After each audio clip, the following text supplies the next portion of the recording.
On poursuit cette édition spéciale, évidemment, consacrée au premier tour de la présidentielle sur CNews avec notre dispositif qui est en place. Ils et elles sont en place pour vous faire vivre au plus près, au plus précis ce scrutin, cette soirée très particulière. Un chiffre, celui qu'on peut vous donner aujourd'hui, c'est celui qu'on peut vous donner à cette heure, c'est celui de la participation.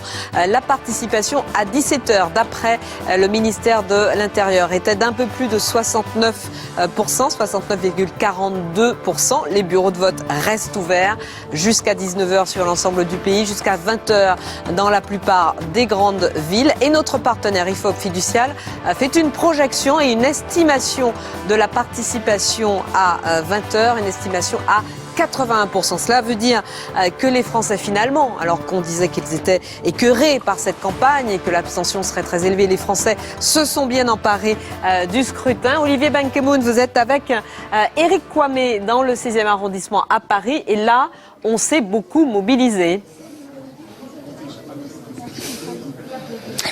Beaucoup mobilisé depuis ce matin, depuis 8 heures.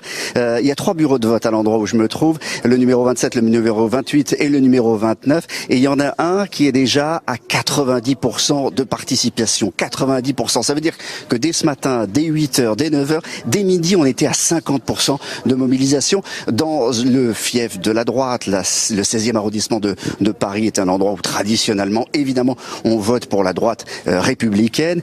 Lors de la primaire, François Fillon avait réalisé 75% des suffrages. Ici, donc, a priori, on s'est mobilisé pour le candidat de la droite classique. Mais attention, certains des électeurs que nous